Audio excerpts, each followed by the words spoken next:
ಇತ್ತೀಚಿನ ಸಂಚಿಕೆಗಳನ್ನು ಜಾಹೀರಾತಿನ ಕಿರಿಕಿರಿ ಇಲ್ಲದೆ ನೋಡಿ.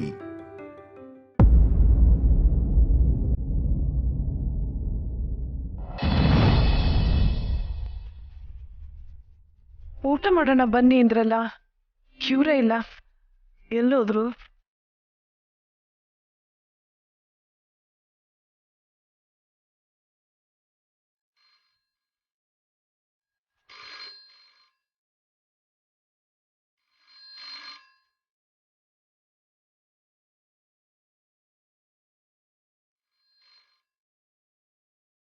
ಯಾರೋ ಏನೋ, ಏನಾದರೂ ಅರ್ಜೆಂಟ್ ಇದ್ರೆ ನಾನೇ ತಗೊಂಡು ಯಾರು ಅಂತ ಕೇಳಲ್ಲ. ನಮಸ್ತೆ ಮಾಧವ್ ಸರ್, ನಾನು ಯಾದಗಿರಿ ಅನಾಥಾಶ್ರಮದಿಂದ ಮಾತಾಡ್ತಾ ಇದ್ದೀನಿ ಸರ್. ನಾಳೆ ನಮ್ಮ ಆಶ್ರಮದಲ್ಲಿ ಮಕ್ಕಳಿಗೆ ಊಟ, ಪುಸ್ತಕ, ಬಟ್ಟೆ ಎಲ್ಲ ಕೊಡ್ತಾ ಇದ್ದೀವಿ. ಪ್ರತಿ ವರ್ಷದ ಹಾಗೆ ಈ ವರ್ಷನೂ ನಿಮ್ಮ ಹುಟ್ಟುಹಬ್ಬದ ದಿನ ನಮ್ಮ ಆಶ್ರಮಕ್ಕೆ ದೇಣಿಗೆ ಕೊಡ್ತಿರೋದಕ್ಕೆ ನಿಮಗೆ ಧನ್ಯವಾದ ಹೇಳೋಣ ಅಂತ ಫೋನ್ ಮಾಡಿದೆ ಸರ್. ಕ್ಷಮಿಸಿ, ಮಾಧವ್ ಅವರು ಇಲ್ಲಿಲ್ಲ, ಬಂದ್ಮೇಲೆ ಫೋನ್ ಮಾಡಕ್ಕೆ ಹೇಳ್ತೀನಿ. ಓ ಹೌದಾ, ಸರಿ, ನಾನೇ ಆಮೇಲೆ ಫೋನ್ ಮಾಡ್ತೀನಿ. ಹಾ, ಅಂದ್ರೆ ನಾಳೆ ಮಾಧವ್ ಅವ್ರ ಹುಟ್ಟಿದ ಹಬ್ಬನ?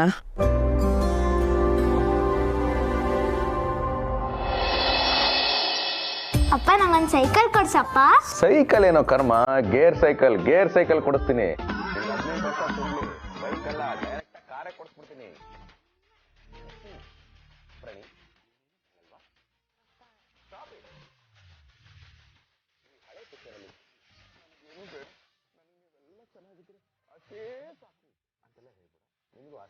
ಏನ್ ಬೇಕು ಕೇಳು. ಅಪ್ಪ ನಂಗೊಂದು ಸುತ್ತಾಲ್ ಕೊಡಿಸ್ತೀರಾ?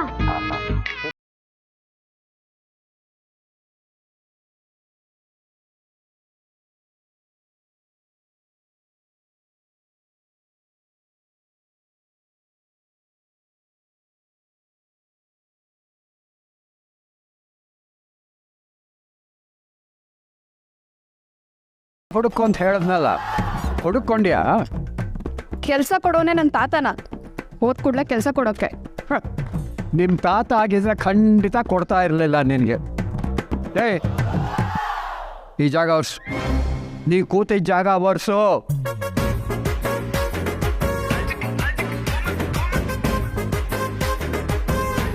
ಎಲ್ಲಾದರೂ ವಿಚಾರಿಸಿದ್ಯಾ ಕೆಲಸದ ಬಗ್ಗೆ? ವಿಚಾರಿಸಿದ್ದೀನಿ, ವಿಚಾರಿಸ್ಬಿಟ್ರೆ ಕೆಲಸ ಸಿಕ್ಬಿಡತ್ತಾ? ಅಲ್ವಾ, ಮತ್ತೆ ಕೆಲಸ ಸಿಗೋದು ಅಂದರೆ ಟಿ ವಿ ನೋಡ್ತಾ ಚಿಪ್ಸ್ ತಿನ್ನುವಷ್ಟು ಸುಲಭಾನ? ಏನು ನಿಮ್ಮ ಪ್ರಕಾರ ನಾನು ಏನು ಮಾಡಬಾರ್ದಾ? ಏನಾದರೂ ಕೆಲಸ ಮಾಡು ಅಂತಲೇ ನಾನು ಹೇಳ್ತಾ ಇರೋದು. ಬೇರೆ ಕೆಲಸ ಸಿಗೋವರೆಗೂ ಮನೆ ಕೆಲಸ ಮಾಡು. ಬಂದಾಗಿಂದ ಅದನ್ನೇ ತಾನೇ ಮಾಡ್ತಿರೋದು. ಏನು ಮಾಡ್ತಾ ಇದ್ದೀಯಾ? ಬೆಳಗಿನ ತಿಂಡಿನ ತುಳಸಿ ಮಾಡಿಟ್ಬಿಟ್ಟು ಹೋಗ್ತಾಳೆ ಪಾಪ. ಇನ್ನು ಮಧ್ಯಾಹ್ನದ ಅಡುಗೆನ ಹೋಗ್ಲಾಡಿ ಮಾಡ್ತಾಳೆ. ನೀ ಏನು ಮಾಡ್ತೀಯ? ಬೇರೆ ಕೆಲಸನ ಅವರೇ ಹಂಚ್ಕೊಂಡಿದಾರಲ್ಲ, ನಾನು ಮಾಡಬೇಕು ಅಂದ್ರೂ ಏನೂ ಕೆಲಸ ಇಲ್ಲ ತಾತ. ಓ ಹೌದಾ? ಹಾಗಿದ್ರೆ ನಿನ್ನ ಗಂಡ ವಾಪಸ್ ಬಂದ ಅಂತ ಕೇಳು. ಯಾಕೆ ತಾತ? ಇಲ್ಲಿ ಕೆಲಸ ಇಲ್ಲ ಅಂತಂದ ಮೇಲೆ ಹೋಗ್ತಾ ಇರು.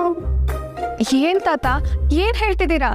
ನೋಡು, ಮೈ ಬಗ್ಸಿ ಕೆಲಸ ಮಾಡೋರಿಗೆ ಮಾತ್ರ ಈ ದತ್ತನ ಮನೆಯಲ್ಲಿ ಜಾಗ ಅಂತ ನಾನು ಆಗಲೇ ಹೇಳಿದ್ದೀನಿ.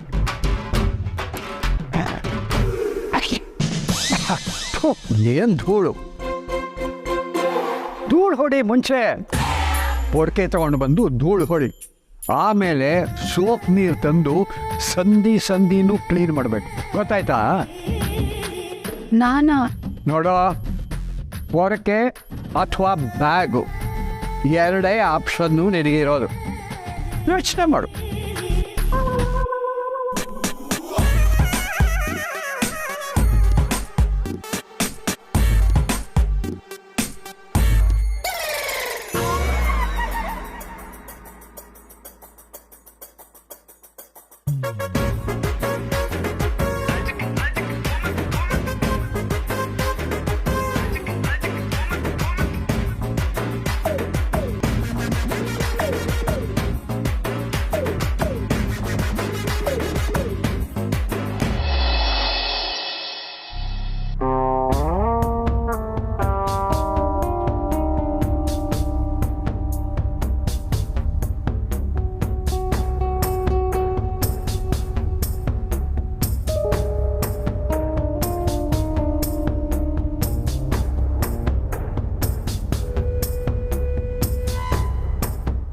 ನಮಸ್ಕಾರ ಶರ್ವರಿ ಅವರೇ. ನಮಸ್ಕಾರ ಡಾಕ್ಟರ್. ಎಲ್ಲಿ ಮಾಧವ್ ಅವಿನಾಶ್ ಅವರು ಕಾಣ್ತಾ ಇಲ್ಲ?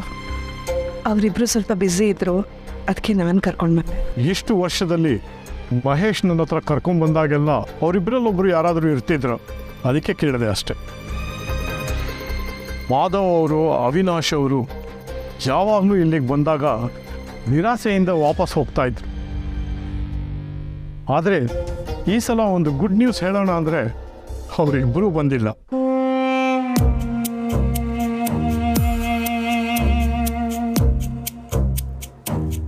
ಒಳ್ಳೆ ಸುದ್ದಿನ? ಏನು ಡಾಕ್ಟರ್? ಮಹೇಶ್ ಅವ್ರ ಸ್ಕ್ಯಾನಿಂಗ್ ರಿಪೋರ್ಟ್ ನೋಡ್ತಾ ಇದ್ದೆ. I think he is regaining his consciousness.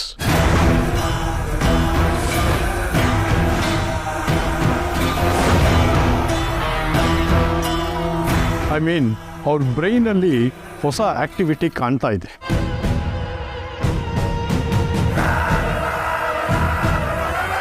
ಹಾಗಾದ್ರೆ ಇವರು ಕೈಯಲ್ಲಿ ಆಡಿಸಿದ್ದು, ಲೂಟ ಬೀಳ್ಸಿದ್ದು, ಪೆನ್ ತಗೊಂಡಿದ್ದು, ಇಟ್ಸ್ ಆಲ್ ಟ್ರೂ.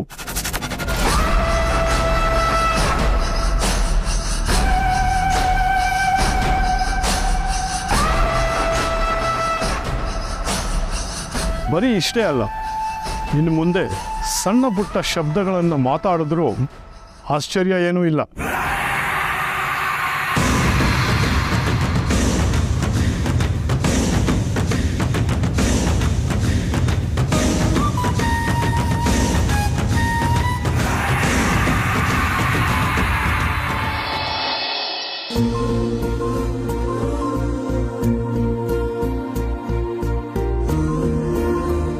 ಮಾಧವ್ ಅವರೇ, ಹೇಳಿ, ಇನ್ನೇನಾದರೂ ಬೇಕಿತ್ತಾ? ಎಲ್ಲ ಇಷ್ಟ ಆಯ್ತಾ? ತುಂಬ ಚೆನ್ನಾಗಿದೆ ಮಾಧವ್ ಅವರೇ. ನಿಜ ಹೇಳಬೇಕು ಅಂದರೆ ನಾನು ನಿಮ್ಮ ದೊಡ್ಡ ಅಭಿಮಾನಿ. ಅದನ್ನು ಹೇಳಬೇಕು ಅಂತಲೇ ನಿಮ್ಮನ್ನು ಕರೆದಿತ್ತು. Thank you. ಹೌದು ಮಾಧವ್ ಅವರೇ, ಮದುವೆ ಆದಮೇಲೆ ಫಸ್ಟ್ ಸೆಲಿಬ್ರೇಷನ್ ಲಂಚು ಮಾಧವ್ ಕೆಫೆನಲ್ಲೇ ಆಗಬೇಕು ಅಂತ ಇವರು ಮೊದಲೇ ಹೇಳ್ಬಿಟ್ಟಿದ್ರು. ಹಾಂ. ಓ, ತುಂಬ ಸಂತೋಷ. ನಿಮ್ಮ ಅಭಿಮಾನಕ್ಕೆ ತುಂಬ ಥ್ಯಾಂಕ್ಸ್. ಆದರೆ ನೀವು ಬಂದಾಗ ಸ್ವಲ್ಪ ಅನ್ಕಂಫರ್ಟಬಲ್ ಫೀಲ್ ಆಯ್ತೇನೋ. ನಮ್ಮ ಟೀಮ್ ಪರವಾಗಿ ಕ್ಷಮೆ ಕೇಳ್ತೀನಿ. Really sorry. ಅಯ್ಯೋ, ಹಾಗೆಲ್ಲ ಏನಿಲ್ಲ ಬಿಡಿ.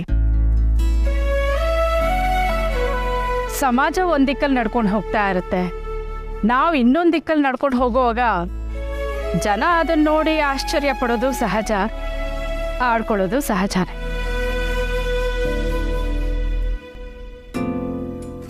ಆದರೆ ಅದಕ್ಕೆ ನೊಂದ್ಕೊಂಡ್ರೆ ಯಾವ ಪ್ರಯೋಜನನೂ ಇಲ್ಲ. ಫೈನಲಿ ನಮ್ಮ ನೆಮ್ಮದಿ ನಮಗೆ ಮುಖ್ಯ ಅಲ್ವಾ? ಎಮೋಷನಲ್ಲಿ ಡಿಪೆಂಡ್ ಆಗೋದಕ್ಕೆ ಒಂದು ಹೆಗ್ಲು ಅಂತ ಬೇಕಲ್ವ? ಆ ಸಂಬಂಧಕ್ಕೆ ಹೆಸರು ಅಂತಿರೋದಿಲ್ಲ. ಅದು ನೀವೇನಂತ ಕರಿತೀರೋ ನೀವೇ ಡಿಸೈಡ್ ಮಾಡ್ಬೋದು. ಆದರೆ ಅಲ್ಟಿಮೇಟ್ಲಿ ನಿಮ್ಗೆ ಯಾವುದು ನೆಮ್ಮದಿ ಕೊಡುತ್ತೆ ಅದೇ ಮುಖ್ಯ.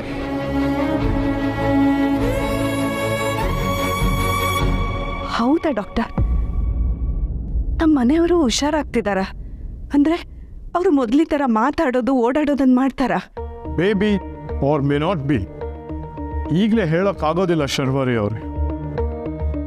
ಎಷ್ಟೋ ವರ್ಷಗಳಿಂದ ಈ ಸ್ಥಿತಿಲಿರೋರು ಒಂದೇ ಸಲ ಸರಿ ಹೋಗಬೇಕು ಅಂದರೆ ಸಾಧ್ಯ ಇಲ್ಲ ಅಲ್ವ?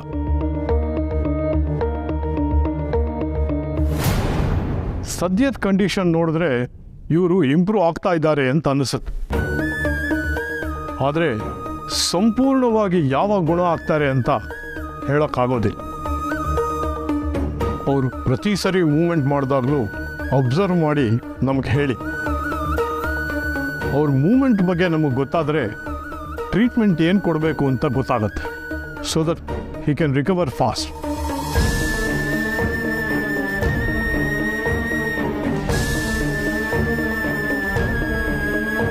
Please observe him very closely. ಏನೇ ಇನ್ಫಾರ್ಮೇಷನ್ ಇದ್ದರೂ you can call me any time. Thank you. Thank you so much doctor. My pleasure. ತಗೊಳ್ಳಿ, ಬಾಯಿ ಸಿಹಿ ಮಾಡ್ಕೊಳ್ಳಿ. ನಿಮ್ಮ ಜೀವನಾನು ಯಾವಾಗಲೂ ಹೀಗೆ ಸಿಹಿ ಸಿಹಿ ಆಗಿರಲಿ. ಆಗಲೇ ನಾನು ಮಾತಾಡಿದ್ದು ನಿಮಗೆ ಬೇಜಾರಾದರೆ ಸಾರಿ. ಆದರೂ ನನಗೊಂದು ಅನುಮಾನ, ಕೇಳಿದರೆ ಬೇಜಾರಾಗಲ್ಲ ತಾನೆ? ಕೇಳಿ ಪ್ಲೀಸ್. ಅಲ್ಲ, ಈ ವಯಸ್ಸಲ್ಲಿ ಮದುವೆ ಅಂದರೆ ಇದೆಲ್ಲ ಬೇಕಿತ್ತ ಅಂತ ಕೇಳೋರೇ ಜಾಸ್ತಿ. ಅಂಥದ್ರಲ್ಲಿ ನೀವು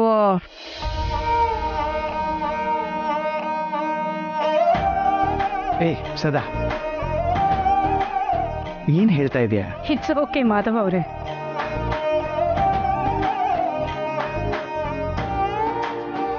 ಎಷ್ಟೋ ಜನ ನಮ್ಮ ಹಿಂದೆ ಏನೇನೋ ಮಾತಾಡ್ಕೋತಾರೆ.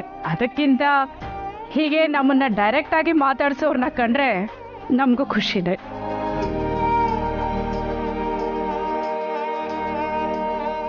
ಬ್ಯುಸಿ ಅನ್ಸುತ್ತೆ, ಹೊರಗಡೆ ವೆಯ್ಟ್ ಮಾಡ್ತೀನಿ. ಮದುವೆ ಆಗಿ 6 ತಿಂಗಳಿಗೇನೆ ನನಗೂ ನನ್ನ ಹೆಂಡತಿಗೂ ಭಿನ್ನಾಭಿಪ್ರಾಯ ಬಂದು ಡೈವರ್ಸ್ ಆಗಿತ್ತು. ಅದಾದಮೇಲೆ ಮದುವೆನೇ ಬೇಡ ಅಂತ ನಿರ್ಧಾರ ಮಾಡಿಬಿಟ್ಟಿದ್ದೆ.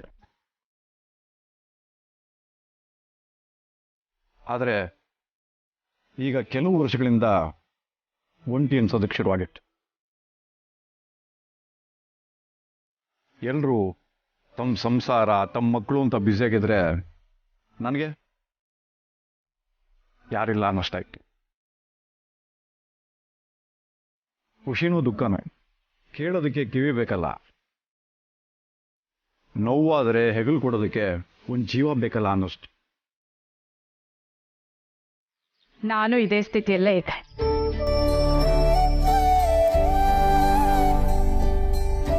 ಗಂಡ ತುಂಬ ಹಿಂದೆನೇ ತೀರ್ಕೊಂಡ್ರು. ಇರೋಳೊಬ್ಳು ಮಗಳು ಮದುವೆ ಆಗಿ US ಅಲ್ಲೇ ಸೆಟ್ಲ್ ಆಗಿದ್ದಾಳೆ. ದಿನ ಬೆಳಿಗ್ಗೆ ಏಳೋದು, ಅಡುಗೆ ಮಾಡೋದು, ಊಟ ಮಾಡೋದು, ನಿದ್ದೆ ಮಾಡೋದು, ಇಷ್ಟೇನ ಜೀವನ ಅನಿಸಿ ಲೈಫ್ ತುಂಬ ಬೋರ್ ಅನ್ಸೋಕೆ ಶುರು ಆಯಿತು.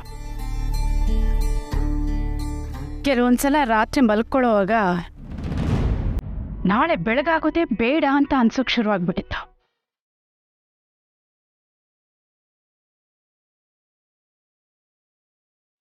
ಬೇಸರ ಕಳೆಯೋಕ್ಕೆ ಅಂತ ಪುಸ್ತಕ ಓದೋಕೆ ಶುರು ಮಾಡಿದೆ.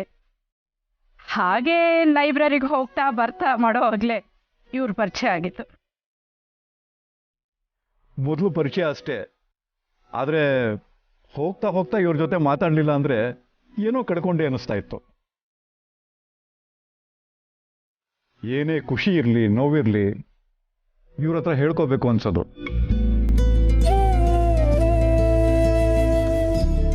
ನನಗೂ ಅಷ್ಟೆ. ನಾಳೆ ಬರೋದೇ ಬೇಡ ಅಂತ ಅಂದ್ಕೊಂಡಿದ್ದವಳಿಗೆ ನಾವಿಬ್ರು ಫ್ರೆಂಡ್ಸ್ ಆದಮೇಲೆ ನಾಳೆನೂ ಚೆನ್ನಾಗಿರುತ್ತೆ ಅಂತ ಅನ್ಸೋಕೆ ಶುರುವಾಯಿತು. ಆದರೆ ಅಷ್ಟರಲ್ಲಿ ಜನ ನಮ್ಮ ಬಗ್ಗೆ ನಮ್ಮ ಹಿಂದೆ ಏನೇನೋ ಮಾತಾಡೋಕೆ ಶುರು ಮಾಡಿದ್ದು. ಎಷ್ಟೋ ಸಲ ನಮ್ಮ ಮನಸ್ಸಿನ ಭಾವನೆಗಳನ್ನ ಸಮಾಜದ ಭಯಕ್ಕೆ ಕಂಟ್ರೋಲಲ್ಲಿ ಇಟ್ಕೋತೀವಲ್ಲ, ಹಾಗೆ ಜನ ಬಾಯಿಗೆ ಬಂದಾಗ ಮಾತಾಡೋದು ನೋಡಿ ನೋವಾಗಕ್ಕೆ ಶುರು ಆಯಿತು. ನಾವು ಸಹಿಸ್ಕೋಬೋದು, ಆದರೆ ಹೆಣ್ಮಕ್ಳಿಗೆ ಕಷ್ಟ ಅಲ್ವಾ? ಅದಕ್ಕೆ ಈ ವಿಷಯನ ನೇರವಾಗಿ ನನ್ನ ಮಗಳ ಹತ್ರನೇ ಮಾತಾಡ್ದೆ. ಅವಳು ನನ್ನ ಪರವಾಗಿ ನಿಂತಳು. ನಾನಿಲ್ಲಿದ್ದೀನಿ, ನೀನಲ್ಲಿ ಒಂಟಿ ಆಗಿದೆಯಾ, ಅವ್ರ ಜೊತೆ ಇರೋದು ಅಂದರೆ ನಿನಗೆ ಸೆಕ್ಯೂರ್ ಫೀಲ್ ಆಗೋದಾದರೆ ಮದುವೆ ಆಗು, ತಪ್ಪೇನು ಅಂದ್ಲು. ತುಂಬ ಒಳ್ಳೆ ಮಗಳು, ಅಮ್ಮನ ಥರಾನೇ.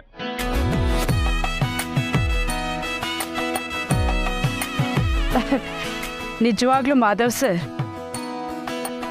ಒಂದು ವಯಸ್ಸಾದ್ಮೇಲೆ ಜೀವನ ಇಷ್ಟೇನಾ ಅಂತ ಅನ್ಸೋಕ್ ಶುರು ಆಗ್ಬಿಡುತ್ತೆ. ನನಗೂ ಹಾಗೆ ಅನ್ಸಿತ್ತು. ಆದ್ರೆ ಈಗ ಹೊಸ ಜೀವನ ಶುರುವಾಗಿದೆ ಅಂತ ಅನ್ನಿಸ್ತಿದೆ. I am very happy now. ನಾನು ಅಷ್ಟೇ, ಇವ್ರಿಗಿಂತ ತುಂಬ ಹ್ಯಾಪಿ.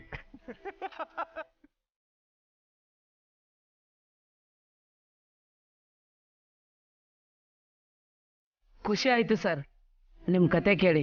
ಮೊದಲು ನಾನೇ ತಪ್ಪಾಗಿ ತಿಳ್ಕೊಂಡು ನಿಮಗೆ ಬೇಜಾರು ಆಗೋ ಹಾಗೆ ನಡ್ಕೊಂಡೆ ಅಂತ ಅನ್ಸುತ್ತೆ. ಲೈಫಲ್ಲಿ ಒಬ್ಬ ಒಳ್ಳೆ ಪಾರ್ಟ್ನರು ಎಷ್ಟು ಮುಖ್ಯ ಅನ್ನೋದು ನನಗೆ ಈಗ ಗೊತ್ತಾಯ್ತು. It's okay, no issues. ಸರಿ, you carry on.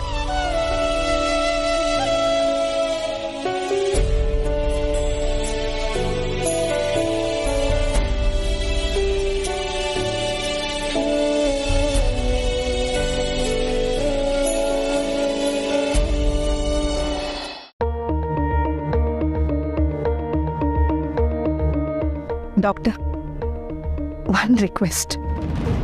Yeah please. ಇವರು ಹುಷಾರಾಗ್ತಿದ್ದಾರೆ ಅಂತ ಕೇಳಿ ನನಗೆ ಎಷ್ಟೊಂದು ಸಂತೋಷ ಆಗ್ತಿದೆ ಅಂತ ಎಕ್ಸ್ಪ್ಲೇನ್ ಮಾಡೋಕ್ಕಾಗ್ತಿಲ್ಲ.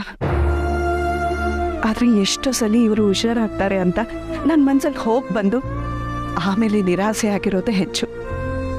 ಈಗಲೂ ಹಾಗೆ ಆದರೆ ಅಂತ. No way. ಮಹೇಶ್ ಅವರಲ್ಲಿ ಎಷ್ಟು ದಿನ ಇಂಥ ಸೈನ್ ಯಾವುದು ಕಾಣಿಸ್ತಿಲ್ವಲ್ಲ? ಈ ಸಲ ಕಾಣಿಸ್ತಾ ಇದೆ. ಸ್ವಲ್ಪ ನಿಧಾನ ಆದರೂ ಹುಷಾರಾಗೇ ಆಗ್ತಾರೆ.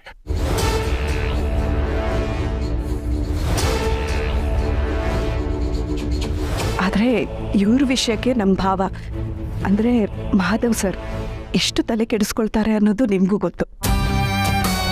ಈಗ ಇವರು ಹುಷಾರಾಗ್ತಾರೆ ಅಂತ ಹೇಳಿ ಆಮೇಲೆ ನಾವು ಅಂದ್ಕೊಂಡ ಹಾಗೆ ಆಗದೆ ಹೋದರೆ ಅವ್ರ ಮನಸ್ಸಿಗೆ ನೋವಾಗುತ್ತೆ ಅಲ್ವಾ? ನೋಡಿ, ಇಂಥ ಕಂಡೀಷನ್ನಲ್ಲಿರೋರಿಗೆ ಪ್ರೀತಿಯಿಂದ ಮಾತಾಡ್ಸಿದ್ರೆ ಅವ್ರ ಕಂಡೀಷನ್ ಬೇಗ ಇಂಪ್ರೂವ್ ಆಗುತ್ತೆ. ಮಾಧವ್ ಅವ್ರಿಗೆ ಈ ವಿಷಯ ಹೇಳಿ ತುಂಬ ಖುಷಿ ಪಡ್ತಾರೆ. ಖುಷಿ ಪಡ್ತಾರೆ ನಿಜ, ಆದರೆ ಆಮೇಲೆ ಬೇಜಾರಾಗಬಾರ್ದಲ್ವ? ಅದಕ್ಕೆ ಈ ವಿಷಯನ ಈಗಲೇ ಮನೇಲಿ ಡಿಸ್ಕಸ್ ಮಾಡೋದು ಬೇಡ ಅಂತ ನಾನು ಅಂದ್ಕೊಂಡಿದ್ದೀನಿ. ವಾಟ್? ಏನು ಹೇಳ್ತಾ ಇದ್ದೀರಾ? ಸ್ವಲ್ಪ ದಿನದ ಮಟ್ಟಿಗೆ ಡಾಕ್ಟರ್, ಇವ್ರು ಇನ್ನೂ ಸುಧಾರಿಸ್ತಾರೆ ಅಂದರೆ ನಾನೇ ಮನೆಯಲ್ಲಿ ಎಲ್ರಿಗೂ ಹೇಳ್ತೀನಿ. ಆದರೆ ಈಗಲೇ ಬೇಡ. ಸುಮ್ಮನೆ ಫಾಲ್ಸ್ ಹೋಪ್ ಕ್ರಿಯೇಟ್ ಮಾಡಿ ನಮ್ಮ ಮನೆಯವ್ರಿಗೆಲ್ಲ ನಿರಾಸೆ ಮಾಡೋಕ್ಕೆ ನನಗಿಷ್ಟ ಇಲ್ಲ.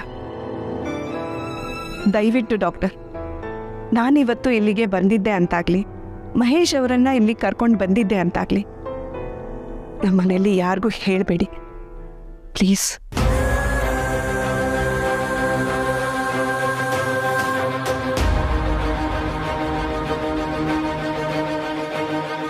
Okay, as you wish. Thanks doctor. ನಾವಿನ್ನು ಬರ್ತೀವಿ.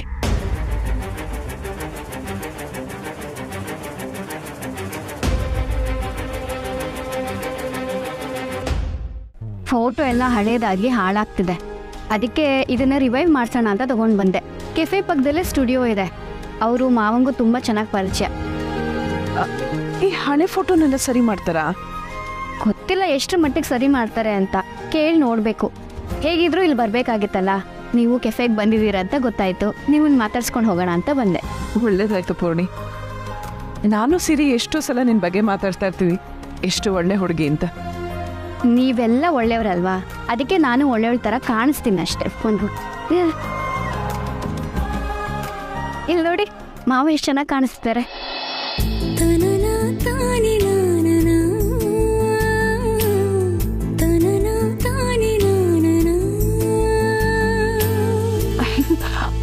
ಮಾಧವ್ ಸರ್ ಯಾವಾಗಲೂ ಜುಬ್ಬ ಹಾಕೊಂಡಿರ್ತಾರಲ್ಲ, ಈ ಥರ ಪ್ಯಾಂಟ್ ಶರ್ಟಲ್ಲಿ ನೋಡೇ ಇರಲಿಲ್ಲ.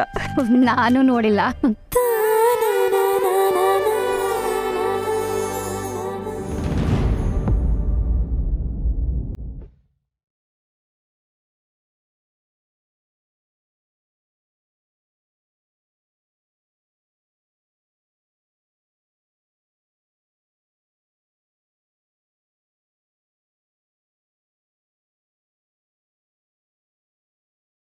ಅಮ್ಮ ಏನಾಯ್ತು?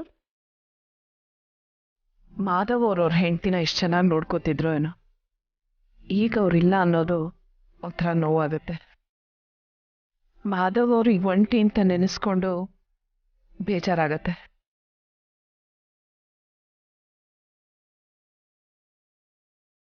ಆಹಾ ಪೂರ್ಣಿ, ನಾಳೆ ಮಾಧವ್ ಅವರು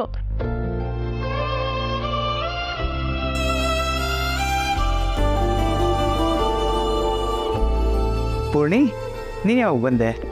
ನೀವು ಆಚೆ ಯಾರ ಹತ್ರನೋ ಇಂಪಾರ್ಟೆಂಟ್ ವಿಷಯ ಡಿಸ್ಕಸ್ ಮಾಡ್ತಿದ್ರಲ್ಲ, ಆಗಲೇ ಬಂದೆ. ಇಂಪಾರ್ಟೆಂಟ್ ಏನಿಲ್ಲ, ಗೆಸ್ಟ್ನ ಮಾತಾಡ್ಸ್ತಿದ್ದೆ. ಅಯ್ಯೋ ಊಟ ಆರೋಯ್ತು ಅನ್ಸತ್ತೆ, ಬಿಸಿ ಮಾಡ್ಕೊಂಡು ತೊಗೊಂಬರ್ತೀನಿ. ಪೂರ್ಣಿ ನಿನ್ಗೂ ತರ್ತೀನಿ, ಎಲ್ಲೂ ಹೋಗ್ಬೇಡ. ಸರಿ ಅಮ್ಮ.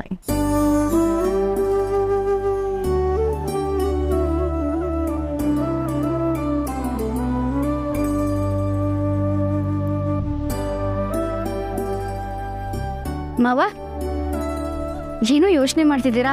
ಏನ್ ವಿಷಯ? ಏನಿಲ್ಲ ಫೋಡ್. ಯಾಕೆ? ಏನಿಲ್ಲ, ತುಳಸಿ ಅಮ್ಮ ಹೋಗ್ತಿದ್ದಾಗೆ ಏನೋ ಯೋಚನೆ ಮಾಡ್ತಿದ್ದೀರಾ ಅನಿಸ್ತು, ಅದಕ್ಕೆ ಕೇಳಿದೆ.